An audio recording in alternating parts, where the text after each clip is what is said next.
BJP का विधायक या मंत्री हाईवे पर उसका वीडियो क्लिप जारी हुआ। शर्म नहीं आती है इन लोगों को, क्या कहा जाए। इस सिंदूर भेजवाते हैं हाईवे पर, वो तो लगा हुआ था कैमरा, उसमें कैद हो गया, नहीं तो ये लोग उसको भी झूठा बोलता। जो हमारे देश का प्रधानमंत्री अपनी पत्नी को खुश नहीं रख पाया, देश का मुख्यमंत्री, प्रदेश का मुख्यमंत्री अपने परिवार को खुश नहीं रख पाया, दूसरे महिलाओं के बारे में विधानसभा में बोलता है और वहां बैठ के भाजपा वाले ताली पीटते हैं। अब इससे ज़्यादा शर्म की बात क्या हो सकती है।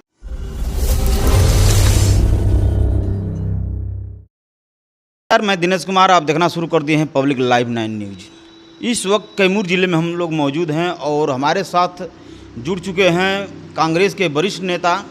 इनसे हम जानकारी लेना चाहेंगे कि बिहार विधानसभा का चुनाव होने वाला है, इसमें इन लोगों का क्या तैयारी चल रही है। आइए हम सर से जानने की कोशिश करेंगे। सर, सबसे पहले सर चैनल में आपका स्वागत। सबसे पहले आप लोगों को धन्यवाद, Dinesh ji, public news channel को, और विनोद जी, आप दोनों लोगों को, कि आपने आम आदमी का मुद्दा उठाने का प्रयास किया। इसके लिए हृदय से आप लोगों को धन्यवाद। सर, बिहार में विधानसभा का चुनाव होने जा रहा है, इसमें कांग्रेस पार्टी का क्या अहम भूमिका रहेगी? आप देख नहीं रहे हैं, पूरे बिहार में कांग्रेस जितनी आज के डेट में एक्टिव है, और पहले भी पूर्व के प्रदेश अध्यक्ष और अभी वर्तमान जो प्रदेश अध्यक्ष हैं और प्रभारी, ये सारे लोग मिल करके पूरे ज़िले में, हर ज़िले में, पूरे बिहार के प्रत्येक ज़िले में लगातार हर घर झंडा कांग्रेस का कार्यक्रम चल रहा है। माई बहन योजना जो कांग्रेस का महत्वाकांक्षी योजना है, राहुल जी ने और राजेश राम जी ने, दोनों लोगों ने स्पष्ट कह दिया है कि आप इसको प्रत्येक महिलाओं के यहाँ पहुँचाइए। चूँकि हमारे जितने भी प्रदेश में कांग्रेस की सरकार है, वहाँ हम लोग माई बहन योजना को चला रहे हैं और उनको 2500 रुपये हर प्रति माह हमारी सरकार दे रही है। उस योजना का हम लोग पूरे अपने ज़िले में उसको ज़्यादा से ज़्यादा लोगों को बता रहे हैं, उनको समझा रहे हैं कि अगर कांग्रेस की सरकार बनती है तो हम प्रत्येक महिला को, चाहे वो गरीब घर की हो या धनी घर की, प्रत्येक महिला को हम 2500 रुपये प्रत्येक माह हमारी सरकार देगी। और यह बहुत महत्वाकांक्षी योजना है। इससे महिलाओं की आर्थिक स्थिति बहुत सुधरेगी और उनके घरेलू जो निजी कार्य हैं उसमें बहुत लाभप्रद होगा।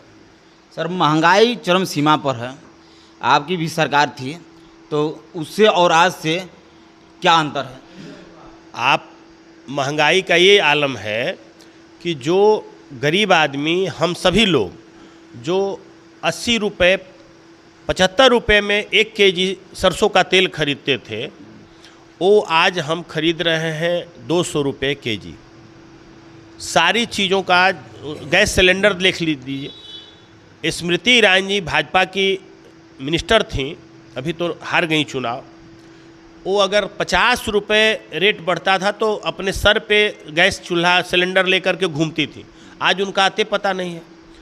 गैस सिलेंडर जो है सो 1000 रुपये से ऊपर है, पेट्रोल डीजल का दाम वही है, चीनी का दाम बढ़ गया, सारे चीज़ों का रेट जो है आसमान छू रहा है। आप समझिए कि ये आप जो निजी डेली यूज होने वाली चीज़ें हैं, टमाटर है, जो भी चीज़ें हैं, सब चीज़ों का दाम बढ़ गया है। बाइक, मोटरसाइकिल जो आम आदमी खरीदता था 50,000 रुपये में, आज 1 लाख से ऊपर कोई बाइक 1 लाख के अंदर में नहीं है। कोई भी मोटरसाइकिल आप खरीदिए। ये उसके अलावे पूरे घरों में, सबके घरों में स्मार्ट मीटर, मोदी जी के जो व्यापारी मित्र हैं उनको टेंडर दे दिया गया है। अडानी जी, अंबानी जी, कहीं अडानी जी को दिया गया है, कहीं अंबानी जी को दिया गया है, एक आध जगह और किसी दूसरे को भी दे दिया गया है कि आप स्मार्ट मीटर लगाइए और आप जो है सो गरीब आदमी 300 रुपये का मजदूरी करे कि 300 रुपये का रिचार्ज करे। ये सरकार एकदम दोहन कर रही है गरीबों की। 5 किलो राशन दे करके 4 किलो राशन देती है और उस पर भी प्रधानमंत्री का इतना बड़ा, जितना राशन का दाम नहीं उतना झोले का दाम था। ये सरकार का जो महत्वाकांक्षी योजना था हमारे मनमोहन सिंह जी का महत्वाकांक्षी फूड सिक्योरिटी बिल जो हमारी यूपीए सरकार ने लाया था, उसको ये लोग 5 किलो राशन में तब्दील करके और उस पर बड़ा सा पोस्टर लगा करके उसको घरों घरों में बंटवा रहे हैं लोग, और उसमें भी कमीशन चल रहा है। सर, विपक्ष के नेता वादा कर रहे हैं कि हम स्वास्थ्य पर विकास कर रहे हैं, यहाँ आतंकवादी जो सिंदूर को लेकर घर घर बंटवा रहे हैं, सब ऐसा तमाम प्रोपेगेंडा लोग फैला रहे थे। इस पर आपका क्या राय है? अच्छा, ये बताइए कि स्वास्थ्य पर जो ये है 5 लाख रुपए का जो लोग चलाया है वो स्वास्थ्य कार्ड, गरीबों को भगा दे रहा है। जिस हॉस्पिटल से टैग है उसमें 10,000 के बजाय 50,000 का बिल बना दे रहा है, और वह जितना का इलाज है वो आपसे पैसा ले रहा है। अभी हमारे दलित परिवार से एक लड़का गया था अभी बनारस अपना इलाज कराने, वो रामायण राम का लड़का, वो बेचारे को ले गया सब हॉस्पिटल में और उसका 75,000 का बिल बना दिया। 12,000 रुपये का रजिस्ट्रेशन कराने के लिए मांगा कि ये इसको एक्टिव करने के लिए 12,000 रुपये चाहिए। उसका मैंने समझ लीजिए कि घर का सारा जो गहना वगैरह अनाज वगैरह था वो सब बेच करके इलाज करा के वापस कर दिया, 5 लाख स्मार्ट कार्ड को फेंक दिया, एक्टिव ही नहीं किया। दूसरी बात जो आप सिंदूर की बात कर रहे हैं, अच्छा ये बताइए कि आतंकवादी हमला हुआ, एक भी आतंकवादी पकड़ा गया? आतंकवादी पकड़ा भी नहीं गया। उसके बाद ही अब हम क्या कहें अपने प्रधानमंत्री जी को, इस सिंदूर बंटवा रहे हैं, अपने बीवी को सिंदूरें नहीं दे पाए आज तक, बेचारी दूसरे जगह घूम रही हैं, संतुष्ट हैं। दूसरी बीवी रहती तो कितना बवाल करती, और दूसरे के महिलाओं को सिंदूर बंटवा रहे हैं। इस तरह का मूर्खतापूर्ण हरकत, कैसे कहते हैं कि हम हिंदूवादी हैं? कोई भी हिंदू सभ्यता में, हिंदू संस्कृति में कोई दूसरा पुरुष किसी महिला को सिंदूर देता है? मजाक बना के रखा है इन लोगों ने। देश का, संविधान का, धर्म का, सब कुछ को तो ये लोग व्यापार की तरह यूज कर रहा है। इसलिए सिंदूर का कोई मतलब नहीं है। इनको तो चाहिए, हमारा विपक्ष, हमारी सेना, हमारे देश की सारी जनता ने कह दिया कि आप पाकिस्तान को मटिया मेट कर दीजिए। यहाँ तक मुसलमान भाइयों ने कहा कि हम पूरी तरह से मोदी जी के साथ हैं, अगर उनको नहीं भरोसा है तो हमको पहले आप भेज दीजिए। अभी सोफिया कुरैशी के परिवार को ये लोग बुला करके और मोदी जी पर फूल फेंकवा रहे हैं जैसे मोदी जी युद्ध में गए थे। इसके पहले भी तो युद्ध हुआ है, इंदिरा जी ने युद्ध लड़ा, बाबू जगजीवन राम जी के बहन बताए रहे थे लोग, और उसको इन्हीं का मंत्री कह रहा है कि पाकिस्तान की वो बहन है, उसको जानबूझ के हमने भेजा कि वो मरे चाहे मरे।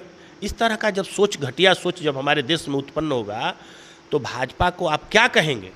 सर, ऐसे एनडीए सरकार को इस बार क्या जवाब दीजिएगा? कैसे इस बार समाप्त हो जाएगी ये सरकार? जितना दोहन करना था आम आदमी का, आम पब्लिक का, गरीबों का, दलितों का, पिछड़ों का, ये नारा दे करके, कार्ड खेल करके लोगों को मूर्ख बना करके वोट लिया। लेकिन इस बार सरकार झांसे में, जनता झांसे में नहीं आने वाली है। इन लोगों को करारा जवाब मिलेगा और सरकार का सफाया हो जाएगा। सर, एक सवाल और है हमारा। बिहार में गुंडई चरम सीमा पर है, देख रहे हैं कि लगातार दिन दहाड़े गोलियां चल रही है। इस पे आपका क्या कहना चाहेंगे? इस शुरुए से गुंडों की सरकार है। ये तो झूठे लोग कहता है कि जंगल राज था। जंगल राज में आप यहीं इसी जिला के रहने वाले हैं, बताइए इस कैमूर जिला में अगर कोई कह दे कि 2 बजे रात को हम लोग घूमते थे, हमारी बेटी बहन मोहनिया से आती थी, कोई कह दे कि अगर किसी के साथ छेड़खानी भी हुआ हो, आपके साथ किसी तरह की छिनैती हुई हो, ये तो मीडिया, इनके कुछ लोग हैं जिनके माध्यम से जंगल राज लोगों ने बना दिया। आप आपराधिक इंडेक्स देख लीजिए, आज का बढ़ा है कि पहले का था, उससे दुगुना तिगुना हो गया है। हत्याएं लगातार हो रही हैं। प्रधानमंत्री, मुख्यमंत्री हमारे कहते हैं कि दारू पिएगा तो मरेगा। भाई दारू कहाँ से उपलब्ध हो गया? आपने तो एक दारू का अलग व्यापार ही शुरू करा दिया है। जो उस तरह के वर्ग के लोग हैं, जो पैसे से मजबूत हैं, वो पैसे से शासन से लेके सारे लोगों को सेट करके और घरों घरों में दारू भिजवा रहे हैं, पहुंचा रहे हैं।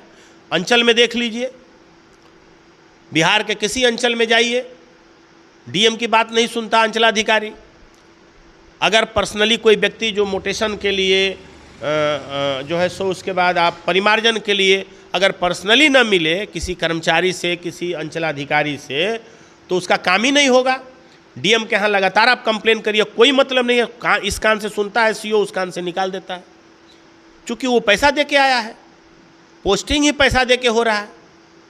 इसलिए इस सरकार में गुंडागर्दी जो चरम सीमा पर है, आने वाले विधानसभा चुनाव में जनता उब चुकी है और वो जो है सो उसका जवाब इस बार देगी। और इस बार गठबंधन की सरकार बनेगी। जब गठबंधन की सरकार बनेगी, आपकी सरकार होगी, उसमें आपका क्या भूमिका रहेगी आप लोग का? देखिए, गठबंधन की सरकार इसके पहले भी रही है, आप लोगों ने देखा है। खास करके हम अपने ज़िला की बात करते हैं। हमारे ज़िला में अभिभावक तुल्य हैं जगता बाबू। जिस समय बिजली का माने बहुत ही अभाव रहता था, पटना में बिजली नहीं रहती थी, उस समय हमारे ज़िला में बिजली रहती थी और सिंचाई का समुचित व्यवस्था उन्होंने किया। सारे जितने भी जिला पदाधिकारी और आरक्षी अधीक्षक आए, सब टॉप ग्रेड के माने आईएएस अफसर और आईपीएस रहते थे, जो एकदम पहला दूसरा स्थान का रहता था। राजस्व में भी हमारा जिला 1 नंबर का रहा। कृषि से संबंधित कोई भी बात आप रखते थे, चूँकि सिंचाई मिनिस्टर थे, त्वरित कार्रवाई होती थी। और आज उन्हीं के पुत्र सुधाकर सिंह जी, जैसा आप जानते हैं, सब लोग जानते हैं कि आज मुखिया के लिए लोग लड़ाई कर रहा है कि हम मुखिया हो जाए। छोटी छोटी बातों को लेकर के उनको लगा कि हमारी बात, हमारे किसानों की बात ये सरकार नहीं सुन रही है। 1 मिनट में उन्होंने कृषि मंत्री से त्याग पत्र दे दिया। इतना बड़ा त्याग करने वाला कौन है? तो अभी मुंडेश्वरी आरा लाइन का डिमांड उन्होंने किया। जो भी बड़े बड़े प्रोजेक्ट के बारे में, जो वेयर हाउस यहाँ खुला है मोहनिया में, हमारे जगता बाबू का देन है। सड़कें जो यहाँ बनी है, तमाम कैमूर जिले की सड़कें, रघुवंश बाबू के टाइम में मैंने अपने आँखों से देखा है कि जगता बाबू बैठ करके एक सड़कों का चयन करवाते थे और मीरा कुमार जी जो है सो चयन करवाते थे। इसलिए जो विकास हुआ है उसी को ये लोग मरम्मत करा ले, उसी को अगर मेंटेन कर ले तो बहुत बड़ी बात है। अभी वर्तमान सरकार हर मुद्दे पे फेल है। हमारे मुख्यमंत्री विधानसभा में पता नहीं क्या क्या बोलते रहते हैं महिलाओं के बारे में। अगर कोई जो है सो महिला सामने दिख जाती है तो उसको हाथों में पकड़ लेते हैं। अब क्या कहा जाए उनके बारे में, मानसिक रूप से उनका क्या स्थिति है, अब तो डॉक्टर ही बताएगा। लेकिन जो हरकतें हैं, जनगण मन अधिनायक हमारा राष्ट्रगान हो रहा है तो इशारा करने लगते हैं। दुनिया देख रही है। हम लोग जैसे छोटे कार्यकर्ताओं को और सवाल सर हमारे मन में खटकने लगा, उसको हम चाह रहे पूछ लें। बीजेपी सरकार में महिला सुरक्षित नहीं लग रही है, क्योंकि आज लगातार देखा जाए तो महिलाओं के साथ बीजेपी के ही नेता शोषण कर रहे हैं। आपने देखा होगा एक बीजेपी का विधायक या मंत्री हाईवे पर, उसका वीडियो क्लिप जारी हुआ। शर्म नहीं आती है इन लोगों को, क्या कहा जाए। इस सिंदूर भेजवाते हैं हाईवे पर, वो लगा हुआ था कैमरा, उसमें कैद हो गया, नहीं तो ये लोग उसको भी झूठा बोलता। जो हमारे देश का प्रधानमंत्री अपनी पत्नी को खुश नहीं रख पाया, देश का मुख्यमंत्री, प्रदेश का मुख्यमंत्री अपने परिवार को खुश नहीं रख पाया, दूसरे महिलाओं के बारे में विधानसभा में बोलता है और वहाँ बैठ के भाजपा वाले ताली पीटते हैं। अब इससे ज़्यादा शर्म की बात क्या हो सकती है। और इस विधायक को आपने देखा, जो वहाँ का विधायक था, एक महिलाओं के साथ बलात्कार किया था। कई ठो क्लिप जारी है, लेकिन किसी पे इन लोगों ने कार्रवाई नहीं किया। इनका एक वो खेल का वो था सांसद कौन तो सिंह, ब्रिजभूषण सिंह। हमारे देश की महिलाएं जो कुश्ती चैंपियन हैं वो धरना प्रदर्शन करते रह गईं, कुछ नहीं कार्रवाई हुआ। अब इससे ज़्यादा शर्म की बात क्या है। और कहता है कि महिलाएं सुरक्षित हैं। इस देश में सबसे ज़्यादा अगर असुरक्षित अभी आज के टाइम में कोई है तो महिलाएं हैं, और इस वर्तमान सरकार। हम बात पूछना चाहेंगे, अगर भभुआ विधानसभा से आपकी पार्टी आपके सर पे ताज बांधती है, तो यहाँ के लोगों के लिए क्या कहना चाहेंगे? देखिए, अगर भभुआ विधानसभा में गठबंधन हमको प्रत्याशी बनाती है तो भभुआ विधानसभा के लोगों के उम्मीदों पर मैं पूरी तरह खरा उतरने का प्रयास करूंगा और ख़ास करके नौजवानों के लिए इस विधानसभा के नौजवानों के लिए रोजगार के लिए मैं बिहार सरकार में अपनी बात रखूंगा और लड़ाई लड़ूंगा।